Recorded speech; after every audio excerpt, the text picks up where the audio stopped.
Aprendo en Casa. En serio, Stephanie. La saya es más complicado que el huayno. Mi tío me contó que en la saya tienes que saltar y hacer más movimientos sumamente complicados. Ya, pero no estoy negando que la saya sea complicada. Solo que te digo que el huayno también es complejo. Hay un montón de zapateos. Mira, ya nos quiero ver a los dos bailando saya y bailando huayno. ¿Ya empezamos? Uy, no me había dado cuenta. Otra vez nos volvió a pasar. Por Dios. Bueno. Imainayatas Kachkan Kichik, querida promo 2020. Ahí en Jamus Hakachika y programa de Kichik. Aprendo en Casa, Nishan. Un programa del Ministerio de Educación. Yo soy Junior. Y yo soy Stephanie. Y acá estamos con todas las energías listas para aprender juntos. ¿Energías para insistir que el huayno es más complejo que la saya? Ay, Junior, ¿por qué eres así? Ni siquiera nos estamos dando cuenta que la profesora ya está. Buenos días, profesora. ¿Cómo está? Bienvenida. Hola, Stephanie. Hola, Junior. ¿Cómo están? ¿Por qué tienen esas caras? Es que profesora Stephanie insiste en que el huayno es más complicado de bailar que la saya. Y ya le dije de varias formas que no es cierto. Espérate un ratito. Lo que yo he estado explicándole es que el huayno también es complejo como la saya. Y le he dado varias razones.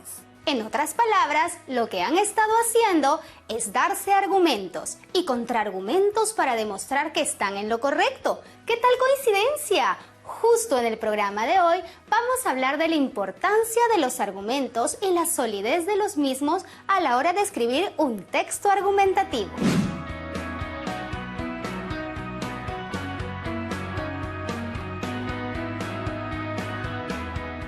Cierto, profesora. Bueno, hoy nos toca continuar con el ensayo. A ver, Junior, ¿te acuerdas que es un ensayo? Por supuesto que sí. Un ensayo es un tipo de texto. Pero mejor vamos a leer nuevamente la definición que aprendimos previamente. Dice, un ensayo es un escrito en prosa, generalmente breve, que expone con hondura, madurez y sensibilidad una interpretación personal sobre algún tema filosófico, científico, histórico, literario, etc. No lo define el objeto sobre el cual se escribe, sino la actitud del escritor ante el mismo. En el fondo, podría ser una hipótesis, una idea que se ensaya. La definición nos dice muy claro que se trata de una interpretación personal sobre algún tema en particular. Además, hace referencia a la actitud del escritor al desarrollar el ensayo. Efectivamente, muchachos, un ensayo es un tipo de texto argumentativo donde alguien expresa una opinión sustentada sobre algún tema. Y ahora vamos a empezar a redactar nuestro primer borrador. Traigan sus cosas para que hagan sus apuntes. Vamos a empezar recordando la estructura que debe tener un ensayo. Por ejemplo, este de aquí es un ensayo argumentativo sobre el racismo, publicado en la fuente Foros Ecuador. Y ahora vamos a analizarlo. Vamos a ver las distintas partes que tiene un ensayo. Por lo general, empezamos por el título, el cual en este caso es Ensayo argumentativo sobre el racismo. La segunda parte es un párrafo de introducción sobre el ensayo, que debe enganchar al lector. En nuestro caso dice, ¿alguna vez has sido humillado por pertenecer a un país diferente o simplemente por el color de tu piel? Si la respuesta es afirmativa, este acto se considera racismo. Luego de esto viene la parte más extensa del texto, que es el desarrollo y los párrafos de argumentación, que son una serie de ideas descritas en todo el texto. La verdad es que es un tema bastante interesante, el racismo, ¿no? Y pensar en formas para combatirlo. ¿Y en qué parte del texto está la tesis? A ver. ¿Tesis? ¿Qué era eso? ¿Se acuerdan? Seguro que sí. Bueno, la tesis es la posición o postura sobre un tema. En este caso, debe existir una postura contra el racismo. Interesante, muchachos. ¿Cuál creen que ha sido el propósito del autor al escribir este ensayo? ¿Por qué empieza con una pregunta y no de frente con los argumentos? Creo que especialmente en esta época un escritor debe atraer al público a que lea su obra. El título debe dar una idea sobre de qué se trata el texto y el párrafo inicial nos debe ayudar a pensar en la situación a tratar. Luego de los párrafos de argumentación, podemos notar también un párrafo final. Aquí también se incorporan algunos elementos interesantes. ¿Cuáles creen que son? El párrafo final dice, ciertamente no hay una solución perfecta para el problema del racismo. Lo único que podemos hacer es limitar su extensión y expansión. La mejor manera es no ser indiferente y empezar a informarse. Tenemos que pensar 2 veces antes de decir algo ofensivo en cuanto a raza, nacionalidad, etc. Solo la tolerancia y la inteligencia humana pueden ayudar a abordar los problemas del racismo. En este caso, la intención del autor es de combatir y no ser indiferente al racismo. Exacto. Su intención no era dar a conocer sus argumentos únicamente, sino que también ha buscado generar reflexión en sus lectores. Chicas y chicos, en sus casas, llegó la hora de concentrarnos en el ensayo que cada uno de nosotros está haciendo con el tema ¿qué significa ser adolescente en el Perú? Bueno, Junior, entonces cuéntanos cuál es el primer paso para poder empezar nuestro ensayo. Stephanie, lo primero es pensar qué queremos decir. Para nuestro caso, puede ser sobre las dificultades que encontramos al ser adolescentes, dados los mitos existentes sobre ello. Buen tema, ¿verdad? Expresar lo complicado que puede ser a veces ser adolescente en este contexto. Pero esta idea debemos expresarla con argumentos o con hechos que la justifiquen. Me acuerdo de que hace algunos programas leímos un texto de varios autores y salieron muchas ideas interesantes. Podríamos usar las ideas de los autores. Pero Junior, escúchame, no hay que olvidarnos de que cuando vayamos a usar las ideas de alguien más, ¿qué hay que hacer? A ver, hay que citar adecuadamente para no cometer ningún plagio. Eso es muy importante, ¿verdad? ¿Verdad, profesora? Claro que sí. También al citar correctamente estamos mostrando nuestro respeto por los autores. Pero aquí nos falta algo importante, el cuadro de planificación del ensayo argumentativo. Les va a ser de gran ayuda para avanzar su borrador, teniendo claro lo que deben escribir. El programa anterior trabajamos este cuadro de planificación, así que vayan revisando sus apuntes, chicos, y ubiquen este cuadro. Quiero decirles a todos los estudiantes de quinto de secundaria que el cuadro planificador nos va a ayudar, pero como todo en la vida, puede ir cambiando, así que luego podrán hacer cambios. Y Junior, dime, ¿qué te gustaría lograr con este ensayo sobre la realidad de los adolescentes? Bueno, profesora, lo mismo me estaba preguntando yo. Porque claro, uno escribe por una razón, por lograr algo. Y aparte se debe dirigir hacia alguien, ¿verdad? ¡Exacto! Por eso ves en pantalla los recuadros vacíos de la tabla. Propósito, que es el objetivo o logro que esperas con el texto.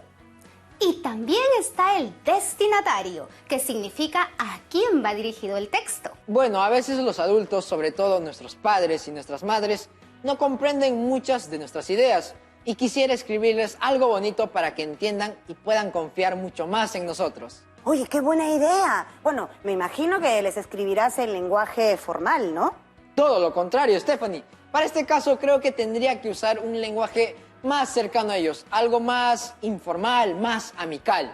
Sí, puede ser, pero no sé, pues ¿cómo vas a hacerlo de manera informal? Eso sería no tan respetuoso, ¿no? ¿O no? ¿Acaso todas las personas que hablan de manera formal son respetuosas? Eso no tiene nada que ver con respeto o irrespeto. Una persona puede ser sumamente irrespetuosa siendo formal, así como completamente respetuosa siendo informal. Tiene razón, profesora. No había pensado en eso. Discúlpame, Junior, discúlpenme. No hay problema. De hecho, yo también lo dudaba al inicio.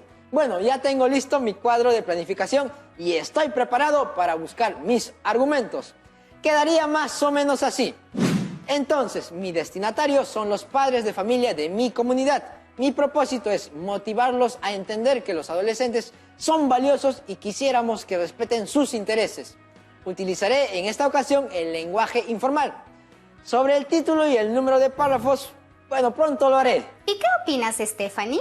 ¿Estás de acuerdo con el cuadro de planificación? Me gusta lo que propone Junior. Pero estoy segura de que muchas chicas y chicos en sus casas también tienen otras ideas, ¿verdad? De hecho, yo tenía una completamente distinta.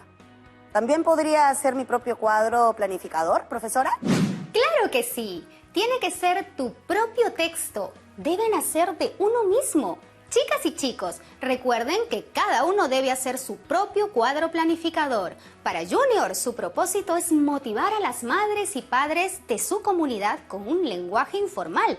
Pero ustedes pueden hacerlo de otra manera. Pueden tener otro propósito o destinatario. No hay problema con tal de que el tema sea el mismo que hemos estado desarrollando. ¡Genial! Ya saben todos, ¿ah? El tema es el mismo, pero lo demás va a depender de lo que ustedes quieran decir. Por ejemplo, en mi caso, el destinatario es el municipio y toda la comunidad a la que pertenecí cuando fui niña. Pues, yo les cuento, ¿no? Hay una pequeña radio local, hace años, donde pasaban música de todo tipo. Y hasta tiene un programa donde yo fui a concursar alguna vez cuando era niña. Sí, mi abuelita me llevó. El problema es que le han quitado el permiso a la emisora. Y entonces queremos pedirle a la municipalidad que le regrese el permiso. En realidad es un señor bien viejito el que maneja solo toda la radio. Entonces yo voy a hablarles a la municipalidad de la importancia que puede tener esta radio para enfrentar los mitos que se tienen sobre la adolescencia y que se utilice como retribución. Horas de emisión para compartir contenidos culturales. Stephanie, qué genial. Yo no sabía que todo eso se podía hacer con un ensayo. ¿Y cómo sería tu cuadro planificador? Ah, ahí está el detalle. Pues, mientras ustedes conversaban hace un rato, yo ya lo estaba preparando. Y lo he puesto así. A ver qué les parece.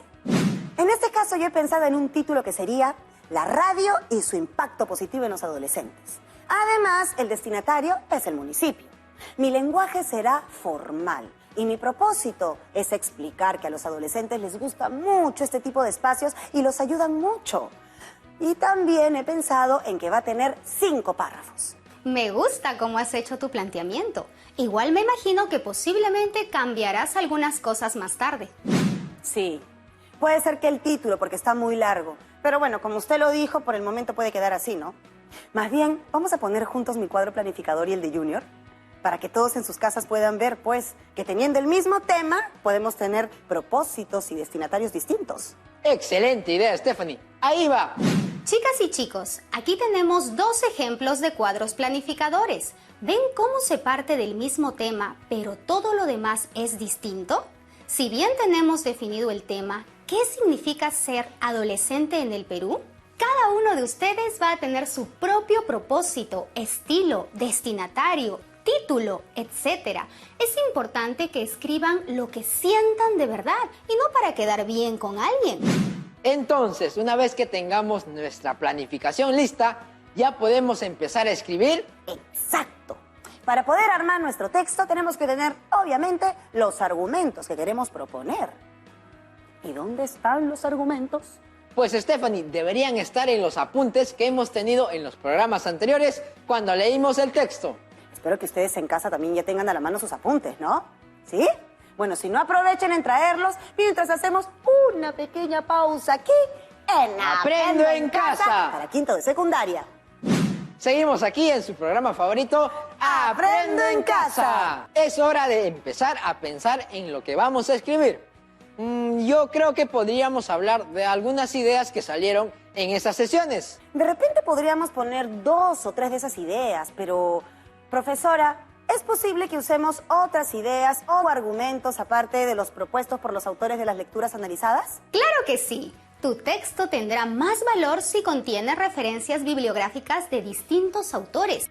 Eso ayudará a fortalecer tus argumentos. Así podrás exponer tu punto de vista demostrando que no solo es tu idea, sino la de alguien más. Pero eso sí, tampoco exageren con las citas. Recuerden que en el texto que analizamos se cita a muchos autores dentro del texto. ¿Qué les parece si armamos una tabla y vamos agregando todos los argumentos? Perfecto. La profesora Betsy nos dirá si estamos bien o no. Pero antes, un par de recomendaciones para su trabajo de planificación. Van a trabajar juntos esta primera etapa sobre los argumentos que usarán y luego cada uno va a adaptar su propio texto, ya que han definido que van a ser diferentes. No necesitan hacerlo en el mismo papel donde harán su texto argumentativo.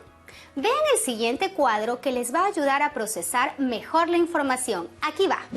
Muchas gracias, profesora. Estoy seguro que el cuadro nos ayudará un montón. Amigas y amigos en casa, no importa si nos ven por televisión o nos siguen por redes sociales, ustedes intenten también hacer un cuadro similar. Recuerden que nuestro ejemplo es un cuadro simple. En investigación existen cuadros mucho más grandes y matrices complejas.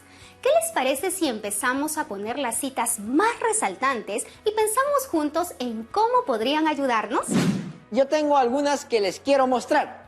No se vayan a asustar porque voy a llenar la pantalla de citas, ¿ah? Así que ayúdenme, por favor. La psicología del desarrollo ha pasado por un largo viaje en el que ha ido entendiendo a la adolescencia como una etapa en sí misma y no como una mera transición entre una etapa y otra. Las y los adolescentes son entendidos de manera deficitaria a partir de lo que les falta para ser adultos o desde imágenes reduccionistas o determinadas biológicamente, como dominados por sus hormonas, no pudiendo manejar sus emociones, en una suerte de guerra permanente con sus padres y madres y llevados al mal camino por sus pares. Consideramos que un aspecto crucial que define la etapa de la adolescencia es el hecho de experimentar una serie de cambios sumamente significativos a nivel cerebral, cognitivo, emocional, social. Algunos de los cuales son simultáneos y en un periodo relativamente corto de tiempo. Gran parte del reto de la vivencia de la adolescencia es, pues, aprender a gestionar dichos cambios. Estas representaciones sociales de la adolescencia no solo alimentan dramáticas y potentes películas y series televisivas, sino que además construyen un imaginario en el que habitan quienes gestan política educativa, quienes toman decisiones sobre ellos y ellas, quienes los crían y educan, y al mismo tiempo habitan las y los adolescentes construyendo ideas sobre sí mismos. Sin embargo, si bien sabemos de los resultados de aprendizaje de las y los adolescentes, es menos lo que conocemos sobre sus vivencias, sobre quiénes son y cómo aprenden, sobre cómo se representan la realidad peruana y su relación con la misma, sobre qué aspiran a ser y en qué creen, sobre cómo se representan su vida cotidiana en la escuela, sobre lo que sueñan para ellas y ellos mismos y para aquellos a quienes aman, sobre cómo vienen vivenciando la sexualidad y el género, sobre qué los hace infelices y sobre qué valoran para su bienestar. Piz, Guillén, De la Torre, Urbano, Araníbar y Rengifo, 2019. Nuestra deuda con la adolescencia. Proyecto Ser Adolescente en el Perú. Convenio UNICEF, PUC. Lima. ¡Genial! Hay muchas ideas para debatir. Espero que no sea como con la saya y el guay, ¿no? Pero no tenemos que escoger las mismas ideas necesariamente. Te pueden servir algunas a ti y otras a mí. Muy bien, recuerden que tienen un propósito para su texto. El de Junior es motivar a los padres de familia y el de Stephanie convencer al municipio. Las citas las podemos usar de distintas maneras, como ya hemos explicado antes. Pero antes, escojan lo que más les sirve para su texto. ¡Ojo! Que hay más que no hemos puesto en pantalla. Listo, ya decidí cuáles voy a usar. Vamos al cuadro para ver cómo usarlas. Hasta ahora va así la tabla. Bien, veo que hay 2 citas en la tabla con sus respectivas comillas, porque no es escrita por ti, así como la fuente. Siempre se debe poner la cita, así usemos varias partes del mismo texto. Durante la redacción se van a dar cuenta que hay distintas maneras de citar y no siempre será necesario poner todo eso. Ahora sí, Stephanie, ¿para qué servirá la primera cita? Podré explicar que la adolescencia es vista como una simple transición o momento, al decir todos son iguales, pero no es cierto. Realmente es una etapa muy compleja. En tu texto, ¿vas a copiar una frase tal como está? ¿O vas a parafrasearla, es decir, explicarla con tus propias palabras? Recuerda que te diriges al municipio y en lenguaje formal. Sí, gracias por el recordatorio. Lo pondría así. Es importante considerar que la adolescencia ha sido vista durante mucho tiempo como un mero espacio o momento del tiempo en donde el niño pasa a ser adulto. Eso pasa porque el adolescente no es ni niño ni adulto. Pero el ser adolescente es realmente una etapa. Por tal motivo, debe ser considerada como etapa. Me gusta la idea, pero se repiten algunas palabras muy cercanas. Buena idea y bien planteada. Pero la parte en la que se repiten varias palabras muestra una falta de cohesión. ¿Recuerdan que ya vimos ese tema? Para no repetir, podemos usar sinónimos, reducir frases y otro tipo de estrategias. Tienen toda la razón. A ver, lo voy a corregir luego. Aquí va la segunda frase que usé. Consideramos que un aspecto crucial que define la etapa de la adolescencia es el hecho de experimentar una serie de cambios sumamente significativos a nivel cerebral, cognitivo, emocional, social. Algunos de los cuales son simultáneos y en un periodo relativamente corto de tiempo. Gran parte del reto de la vivencia de la adolescencia es, pues, aprender a gestionar dichos cambios. Bueno, yo creo que esta frase me servirá para explicar que todos sabemos que la adolescencia tiene muchos cambios, pero a veces olvidamos que justamente nuestro reto está en gestionar dichos cambios. Y eso es lo que a veces los adultos no consideran. Es cierto, Junior está que se salva hoy, pero el próximo programa empezamos contigo. Tu reto será traer 3 frases listas para poner en el texto. Una de ellas, sea de otro libro o material que encuentres. ¿Podrás hacerlo? Claro que sí, profesora. Así les mostraremos a nuestras amigas y amigos en casa otros ejemplos. Estoy tan emocionado que voy a ponerme a bailar saya. ¿Qué te parece, Stephanie? Un baile mucho más complicado que el huayno. Siempre traten de buscar mejores argumentos para tener más fuerza en sus ideas. Y no solo a favor, también piensen en cómo podrían rebatirte tus ideas para pensar en contraargumentar. Es cierto, hay que pensar en ello. Seguramente, si les escribo a las madres y padres de la comunidad, tendrán algunos contraargumentos. Y en el caso de Stephanie, igual con el municipio. Es correcto. Y finalmente, ¿cómo harías la introducción a tu texto? Pensaba en eso como algo formal y además considerando la cohesión y adecuación podría ser así. Los adolescentes a veces somos invisibles para la sociedad. Nos ven de una manera negativa y con ciertos prejuicios. Sentimos que las políticas municipales deben considerar cómo nos sentimos y en lo que creemos.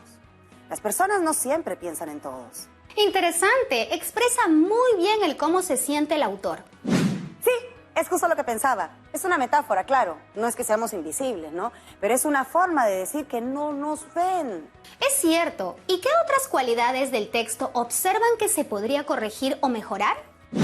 Veo cohesión y hay una buena adecuación. Es una carta con un lenguaje adecuado para el municipio. Al inicio, hablar de lo invisible parece informal, pero la formalidad no implica dejar de usar metáforas. Luego habla de las políticas municipales para considerar. Me llama la atención más bien la última frase. Las personas no siempre piensan en todos. No entiendo bien a qué se refiere eso, profesora.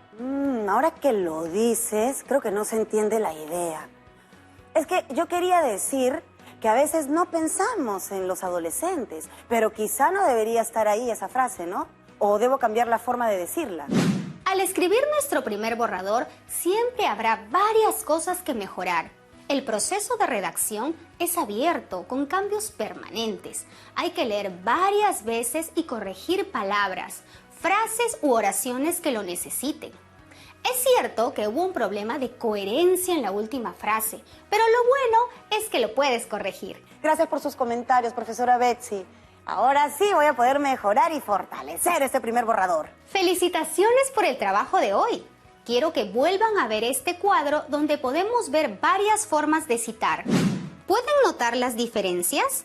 El primer caso es un citado textual, ya que se usa la misma frase del texto y se agrega un número que indica que hay una nota al pie.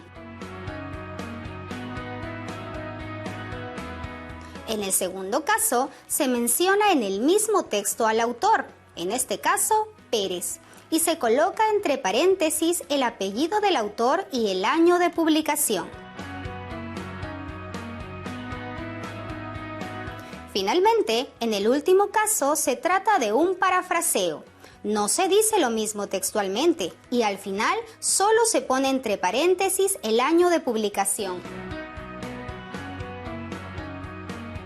Profesora, disculpe, ¿podemos usar cualquiera de estas formas? Claro que sí, y al final del texto tendrán que agregar una nueva sección llamada bibliografía. Allí vamos a colocar los datos completos de las lecturas, textos o artículos que hayamos utilizado para nuestro ensayo. Tengo una duda más sobre la forma de escribir. ¿Hay que usar siempre una estructura fija o podemos tomarnos la libertad de ser variados y originales al escribir? Claro que tienes libertad para escribir, pero recuerda respetar la coherencia, la cohesión, la adecuación y por favor, no olvides la ortografía. Traten de respetar su planificación. ¿Cómo así respetar la planificación, profesora? Se refiere a que si ya definiste un destinatario, un lenguaje o un estilo, debes cumplirlo, porque es lo que tú mismo has propuesto. Lamentablemente, llegó el momento de retirarme. Muchas gracias, profesora Betsy. Hasta la próxima. Gracias por acompañarnos. Cuídense ustedes también. Chicas y chicos de la promo 2020, un fuerte abrazo para ustedes. ¡Ay, por fin empezamos con nuestro primer ensayo! Estoy segura de que si lo hago bien le va a gustar a alguien del municipio y va a apoyar la causa. ¿No lo crees, Junior? Así es, Stephanie. Y mi ensayo creo que ayudará a convencer a los padres y madres de mi comunidad a que empiecen a confiar un poco más en nosotros. Me emociona mucho saber todo lo que se puede lograr redactando un texto.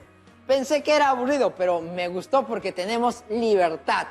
Uy, sí. Apenas escuché ensayo y adolescencia, bueno, pensé que sería un texto igual para todos. Menos mal que cada uno lo puede plantear como se sienta más cómodo. Recuerden que la idea es que las demás personas empiecen a entendernos mejor. ¿Se imaginan que todas y todos los estudiantes del país escriban ensayos sobre lo que significa ser adolescente en el Perú? Solo piensen en todas sus amigas y amigos, los estudiantes en sus regiones y en todo el país también escriban ensayos y luego los publiquen. ¿No generaría un gran impacto? Yo no había pensado eso. Ay, amigas y amigos en sus casas, hagamos un reto masivo. Apenas tengan sus ensayos, publíquenlos en sus redes sociales. Sí, por escrito, en su comunidad, donde sea. Hagamos que todos los adultos del país conozcan nuestra opinión. Eso es. Qué pena que ya tenemos que irnos. ¡Ay, sí! El siguiente programa, chicas y chicos, recuerden que vamos a hacer el texto final. Y aquí va el reto para hoy. ¡Terminar el borrador! Exacto. El reto será terminar el borrador de su texto. Les recomiendo que lo hagan con cariño, seriedad y verdadera motivación. No piensen que es una tarea, sino un instrumento para que los demás sepan cómo te sientes y lo que piensas. Así es. No olviden terminar el borrador, que lo van a necesitar para trabajar el siguiente programa. Y no se olviden de buscar citas. Recuerden registrar su trabajo en su cuaderno o donde puedan hacer sus apuntes y guárdenlo en el portafolio donde están archivando todas las evidencias de su aprendizaje. Hasta la siguiente sesión de Aprendo en Casa. Tupananchikama, kuyasqa y wauqipanikuna. Chao, chao.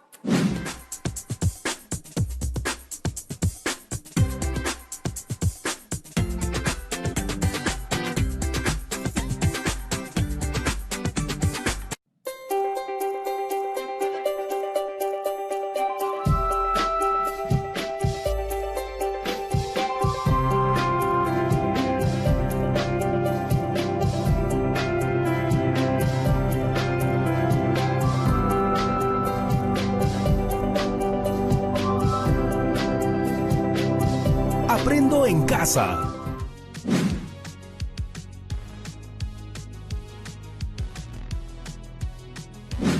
Bienvenidas, chicas y chicos, a este su programa favorito, Aprendo en Casa. El programa de hoy estará lleno de entretenimiento y aprendizaje. Es que hemos preparado este programa para juntos aprender y aplicar la matemática en el día a día. Chaynam, matemática, causa y paj. Y para ello necesitamos toda su atención. Además, que ya estamos muy cerquita de lograr el reto planteado en la experiencia de aprendizaje por 2 semanas. Y antes de empezar, como siempre, debemos ver si tenemos nuestros materiales limpios y ordenados. Además de tener, por supuesto, a la mano sus apuntes y su cuaderno de campo, ¿verdad? Para que puedan estar tomando nota de todo aquello que despierte su interés. O te sea útil, te genere aprendizaje y puedas usarlo para solucionar otras situaciones cotidianas. Les volvemos a reiterar, por favor, no olvidemos lavarnos muy bien las manos y desinfectar todo lo que vayamos a utilizar en nuestro trabajo. Recuerda, te cuidas tú, nos cuidamos todos. En los 2 últimos programas hemos definido e interpretado la importancia de las medidas de tendencia central, como es el caso de la media aritmética, la mediana y la moda. Esto es para datos no agrupados y en ese sentido recordemos las conclusiones de la actividad anterior. La media aritmética es el promedio de los datos. Para calcularla se suman los productos de cada valor de la variable x sub i por la frecuencia absoluta y se divide entre el número de datos. La mediana es una medida de tendencia central, representada por un valor numérico que ocupa la ubicación central de la muestra, de modo que el 50% son menores o iguales a ella y el otro 50% son mayores o iguales a ella. La moda es una medida de tendencia central que representa el dato que más se repite, es decir, tiene la mayor frecuencia absoluta. Cuando solo existe una moda, se trata de una muestra modal. Sin embargo, en algunos casos puede presentarse más de una moda o dato que se repita. Si hay dos modas, la muestra es bimodal. Y si hay tres o más modas, la muestra es multimodal. Oye, tú sí que te lo has aprendido, ¿ah? Uno tiene que hacer su chamba, pues, Steph. Y tú también lo sabes, ¿no? Sí, bueno, me lo sé de que estaba en el colegio, aunque aquí en Aprendo en Casa ya lo reafirmé. Bueno, ahora vamos a contarles la situación a trabajar. Esta situación ya fue mencionada en programas anteriores, pero la vamos a repetir y para hacerlo les vamos a presentar a la profesora Daisy Nina. Ella nos ayudará con el trabajo del día de hoy. Muy buenos días, profesora Daisy, bienvenida al programa. Bienvenida, profesora, buenos días. Muy buenos días, Stephanie. Buenos días, Junior. Gusto de verlos. Buenos días, chicos de todo el país. En este programa vamos a calcular e interpretar las medidas de localización, como el decil, cuartil y percentil, cuando se trata de datos no agrupados. Para hacerlo rápidamente, recordemos la situación significativa inicial que fue propuesta. ¿Cuál es el valor más representativo del conjunto de datos para la variable en estudio? La comunidad que acuda a la feria regional será aquella que tenga los datos más homogéneos. ¿De qué comunidad se trata? Argumente su respuesta.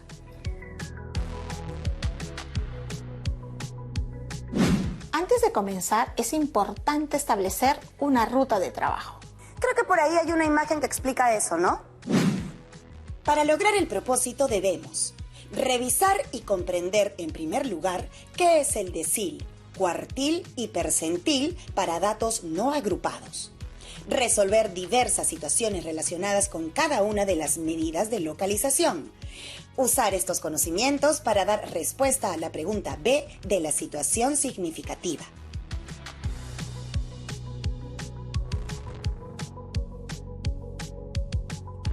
Estoy de acuerdo con tu propuesta, así que empecemos. Pues bueno, empecemos recordando una vez más que nuestro propósito y guía para esta actividad es representar las características de una muestra mediante el estudio de variables y el comportamiento de los datos mediante el uso de medidas de localización como el decil, cuartil y percentil para datos no agrupados. Entonces empecemos con la primera parte y vamos al grano. Chicos en casa, miren. ¿Qué idea se les viene a la mente cuando hablamos de cuartil, decil y percentil? Pongan lo que recuerdan de estas medidas de localización en su cuaderno de campo o en las hojas donde estén tomando sus apuntes. Les daremos unos segundos para que coloquen sus ideas. Profesora, les comento que son varias definiciones, así que creo que mejor vamos por partes. En primer lugar, un cuartil divide la distribución en 4 partes iguales, cada una de las cuales engloba el 25% de las observaciones, para lo que se establece 3 criterios de división a las que denominaré cuartil 1, cuartil 2 y cuartil 3, que corresponden al 25%, 50% y 75% de los datos respectivamente. Ayúdame, Stephanie, ahora es tu turno. Por supuesto. En segundo lugar, un decil divide la distribución en 10 partes iguales, cada una de las cuales engloba el 10% de las observaciones, por lo que se establece 9 criterios de división a las que denominaré decil 1, decil 2, decil 3, hasta decil 9, y que representan el 10%, 20%, 30%, hasta el 90% de los datos respectivamente. En tercer lugar, un percentil divide la distribución en 100 partes iguales, cada una de las cuales engloba el 1% de las observaciones, por lo que se establece 99 criterios de división a los que denominaré percentil 1, percentil 2, percentil 3, hasta percentil 100, y que representan el 1%, 2%, 3%, hasta el 99% de los datos respectivamente. Oye, Junior, yo creo que más de uno en su casa debe estar pensando en las definiciones. Yo también creo que sí, Stephanie, pero a ver, vamos a ver. Entonces, vamos recordando e identificando la cantidad de partes en que se divide una distribución de datos. Cuartil. A una distribución la he dividido en 4 partes iguales, por lo que con seguridad he considerado 3 criterios de división. Decil.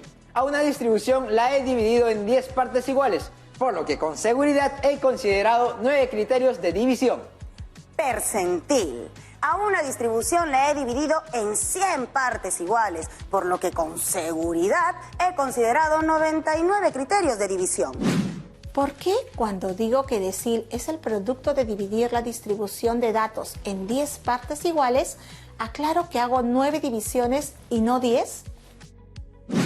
Como ven ustedes, para tener 10 partes iguales hay que hacer 9 divisiones, o 9 cortes, o como quieran llamarlos. A continuación mostramos un gráfico que muestra la división en 10 partes iguales. Recuerden también que cada una de las partes engloba el 10% de las observaciones. Cada decil deja a su izquierda el 10% de los datos. Así, por ejemplo, el decil 4 deja a su izquierda el 40% de los datos. El mismo criterio se toma en cuenta para establecer el cuartil que divide la distribución de datos en 4 partes iguales. Esto implica hacer 3 divisiones o 3 cortes. Cada cuartil deja a su izquierda al 25% de los datos. Así, por ejemplo, el cuartil 3 deja a su izquierda el 75% de los datos.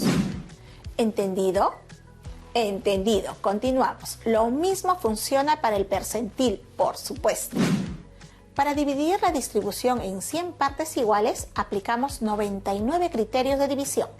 Cada percentil deja a su izquierda al y% de los datos.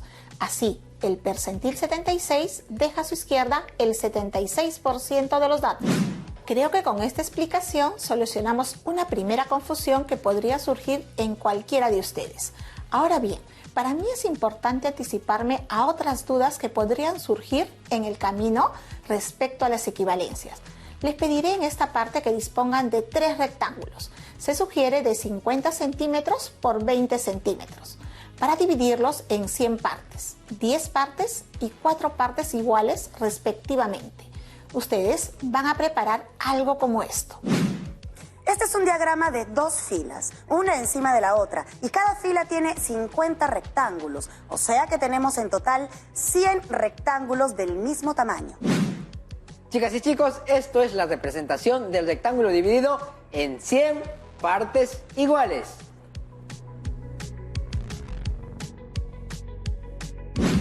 Ahora cogemos otro rectángulo del mismo tamaño y lo dividimos en 10 partes iguales. Cada parte representa el 10% del total.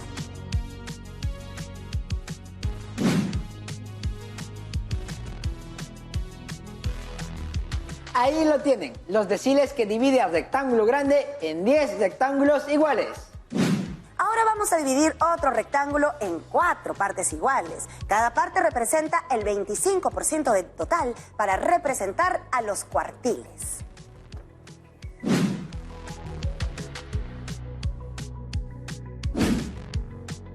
A continuación se muestran los 3 rectángulos con sus respectivas divisiones. Correcto. Ahora les pido representar el 50% en cada uno de los rectángulos divididos y luego identificar a qué medida de localización o de posición corresponde. Profesora Daisy, ¿podemos pintar o sombrear cada uno de los rectángulos para representar el 50% del total? Por supuesto que sí. Adelante. Entonces, profesora, chicas y chicos, luego de pintar el 50% del total, va quedando de la siguiente forma.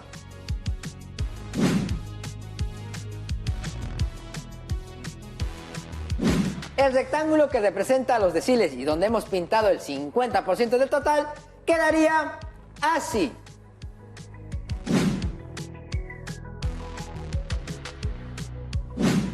Finalmente, el rectángulo que representa a los cuartiles y donde hemos pintado el 50% del total quedaría así.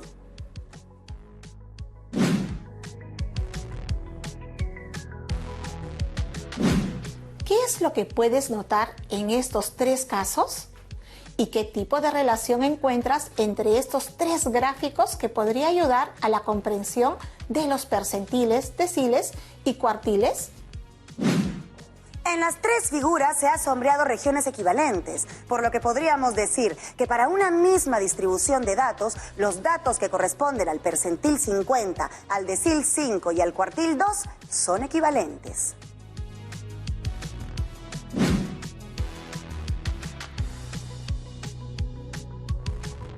Correcto. Y como estamos trabajando con medidas de localización, es importante hacer estas equivalencias. Ahora vamos a ver la siguiente situación. Lee tú, por favor, Junior. Julio está estudiando su especialización en cardiología y está desarrollando un trabajo de investigación que permita determinar cuántas pulsaciones por minuto tienen las personas turistas, todos ellos que visitan dos comunidades de la región Huánuco.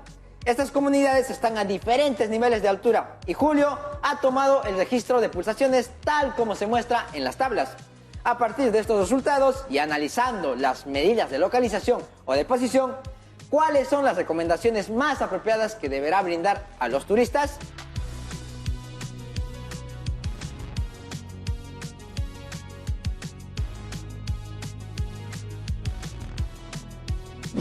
Muy bien. Y ustedes, chicos, en casa, creo que ya saben qué es lo que deben hacer. Vamos a tomarnos unos segundos para ordenar estos datos de menor a mayor.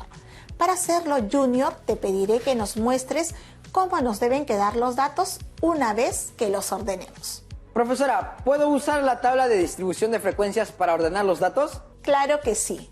Luego de hacer el conteo, ordenar los datos, considerar la frecuencia absoluta y la frecuencia absoluta acumulada, la tabla quedaría así. Ese es mi resultado, profesora. ¡Qué bien, Junior! Te has preparado muy bien para este programa. Ahora, para calcular la posición de los cuartiles, deciles y percentiles, debemos tener en cuenta lo siguiente. Dado que los cuartiles dividen la distribución en 4 partes iguales, entonces Q sub I debe ser igual a I multiplicado por N, todo sobre 4. Dado que los deciles dividen la distribución en 10 partes iguales, entonces D sub I debe ser igual a I multiplicado por N, todo sobre 10. Dado que los percentiles dividen la distribución en 100 partes iguales, entonces D sub I debe ser igual a I multiplicado por N, todo sobre 100. Profesora, con esto ya se puede calcular la posición de los datos y esto ayuda a resolver la situación propuesta, ¿no es así?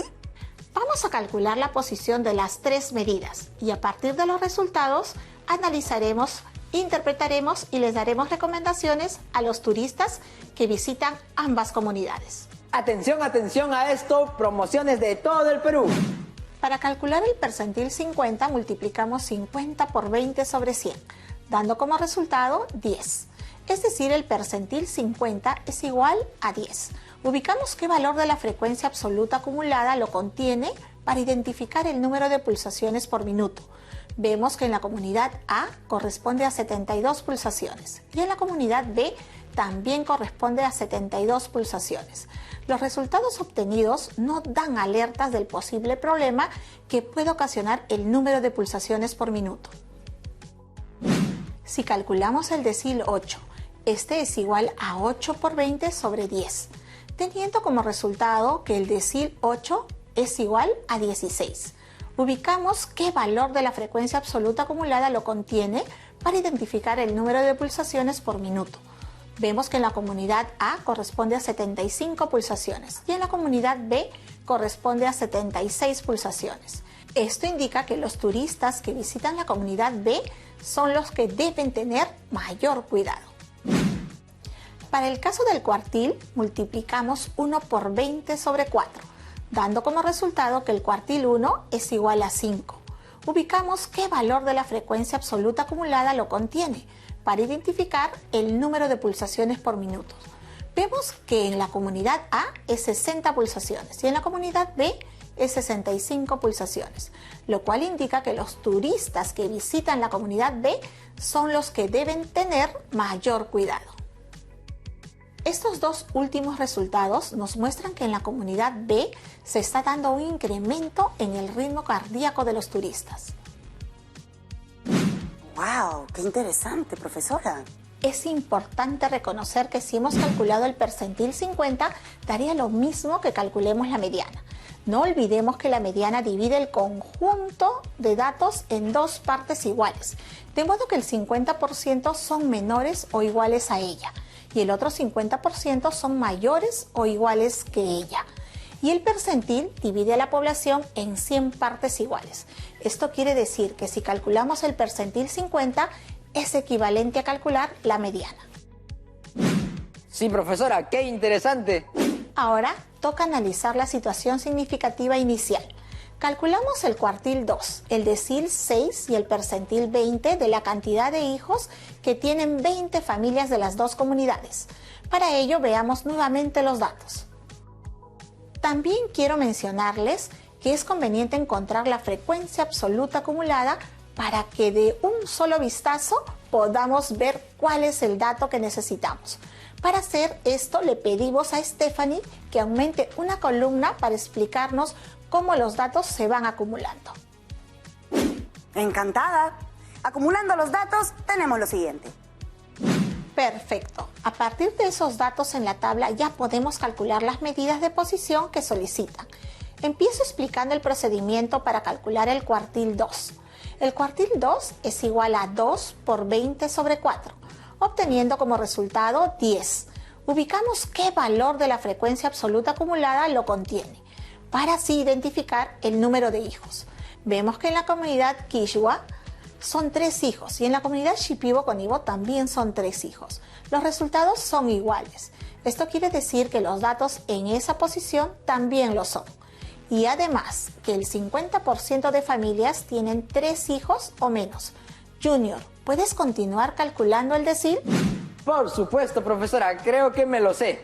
Para calcular el decil 6, primero recordemos que el decil divide la distribución de datos en 10 partes iguales. Bueno, calculando el decil 6, tenemos que 6 por 20 sobre 10 da como resultado 12.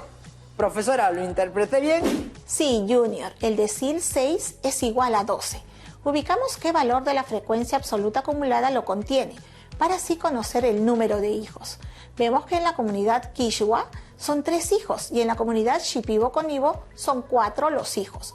Resultados diferentes.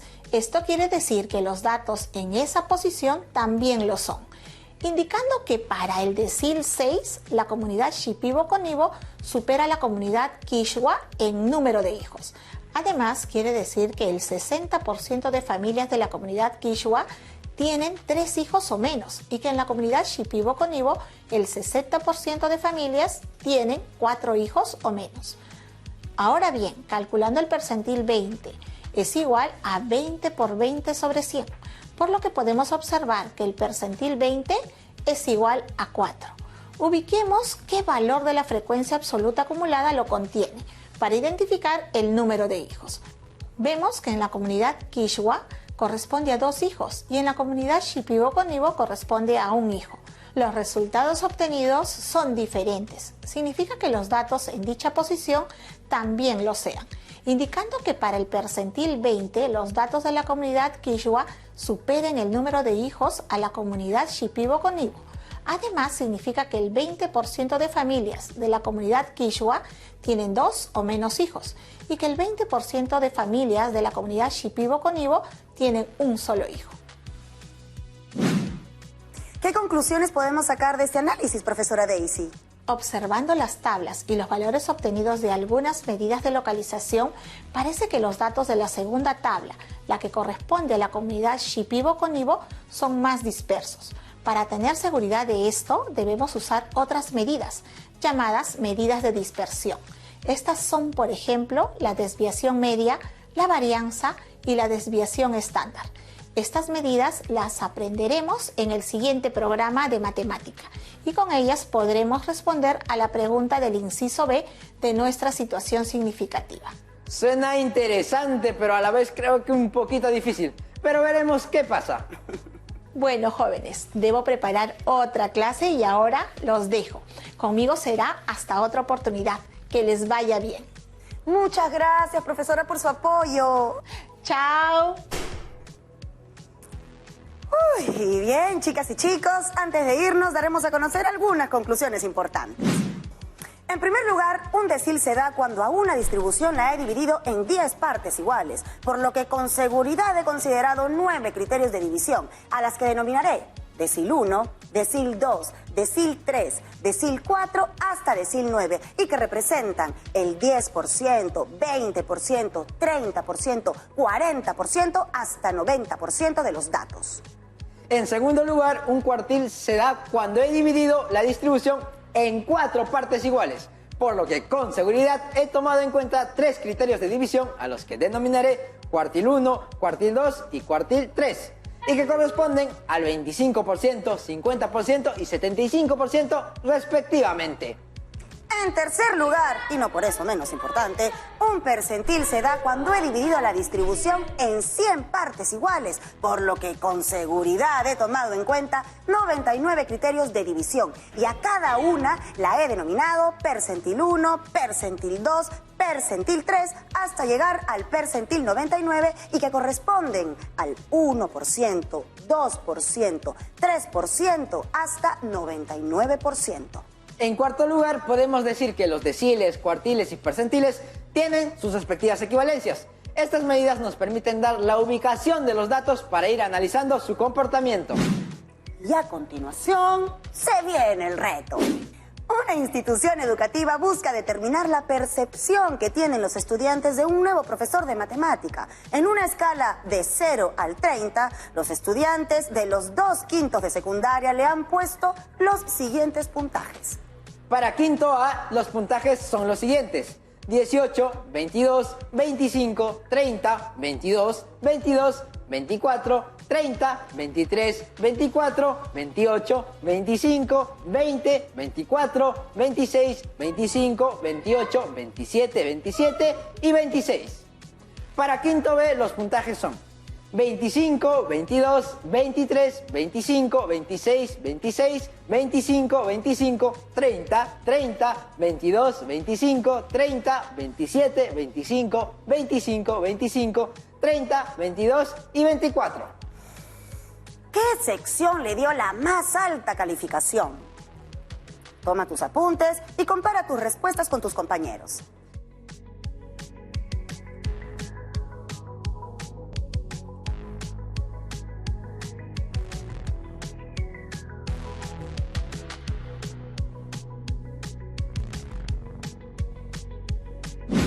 Y esta vez usa como referencia no solo los cuartiles, sino también los deciles.